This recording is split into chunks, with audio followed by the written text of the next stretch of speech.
खबर जम्मू कश्मीर से है। जम्मू कश्मीर जमींदार फोरम के अध्यक्ष मलिक हमीद ने आज मीडिया के साथ बॉर्डर शेलिंग और एस्पेक्सिक लद्दाख बॉर्डर तनाव के बारे में बात करते हुए कहा कि भारत और चीन दोनों को सीमाओं पर शांति बनाए रखने की जरूरत है। आइए सुनते हैं उन्होंने भारत और चीन को लेकर क्या कुछ कहा है। जम्मू कश्मीर जमींदार फोरम का प्रेसिडेंट हूँ, तो हम सिर्फ ज़्यादातर हम किसानों की बात और फार्मर्स की बात रखते हैं, मगर आज कुछ ऐसा इशू है क्योंकि हमारे मुल्क में चाइना की फौज आ गई है।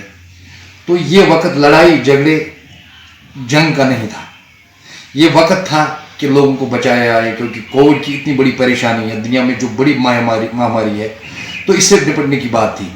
मगर मैं समझ नहीं पाता हूँ कि किसके लिए ज़मीन ले जाना, किसके लिए ज़मीन हथियाना। अगर लोग ही नहीं रहे तो ये ज़मीन किस काम की है।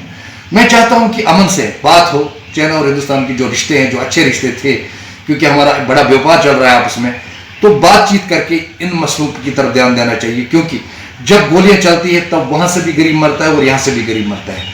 आज तक कोई बड़ा पॉलिटिशियन जंग में नहीं मरा, आज तक कोई बड़ा आदमी जंग में नहीं मरा। तो हम चाहते हैं कि अल्लाह करे कि अमन पूरे वर्ल्ड में हो, खासकर जम्मू कश्मीर में हो।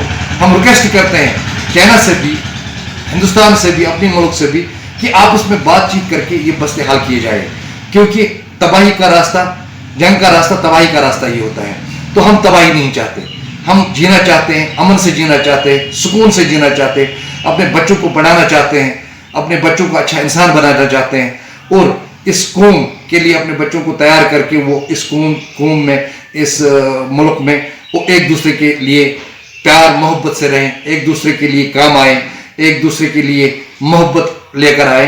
तो हम यही चाहते हैं। इसी तरह हम ये रिक्वेस्ट करते हैं चाइना से कि ऐसा ठीक नहीं है।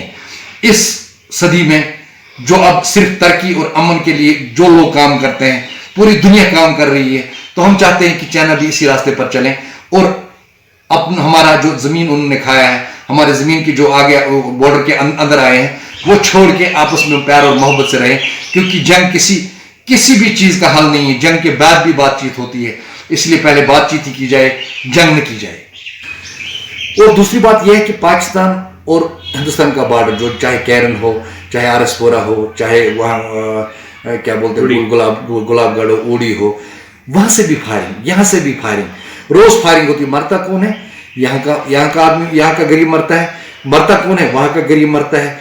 ये लड़ाई कब तक चलेगी? कब तक इंसानी खून बहाते रहेंगे? क्या इनको अल्लाह के पास नहीं जाना है?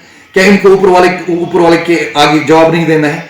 तो मैं चाहता हूं ये बंद हो, सब जगह आपस में बात हो, सब जगह बात हो। क्योंकि अगर मुझे लगता है कि मुझे अब ये अंदाजा हो रहा है कि इनको हमारी जमीन चाहिए, लोग नहीं चाहिए, क्योंकि वो भी यहाँ मारते हैं, ये भी मारते हैं। तो अगर उनको वही चाहिए, हमें बताएं क्या करना है, आगे फ्यूचर स्ट्रेटजी क्या रहेगी। हम ये चाहते हैं कि अमन हो। खुदा रहा आप दोनों कंट्री से भी गुजारिश है, लड़ाई झगड़ा बंद करके अमन से बातचीत करके इसका मसला हल किया जाए। जैसे आपने पहले भी किए थे, जैसे आप पहले चलते थे। ये एक ही कंट्री थी, अब डिवाइड हो गई है, आप उसमें बाई है। तो बाई के दरमियान नोक चोक तो होती है, मगर कत्ल नहीं होते। आप कत्ल कर रहे हो, रोज कत्ल कर रहे हो। मैं चाहता हूं, गुजारिश है आपसे, हाथ जोड़कर गुजारिश है, मत कीजिए, मत इंसानी खून बहा लीजिए। इतना जाया खून किया है, अब और मत कीजिए। आपको जवाब देना पड़ेगा, आपको अल्लाह के आगे जवाब देना पड़ेगा। खुदा रहा, अब अमन कायम कीजिए।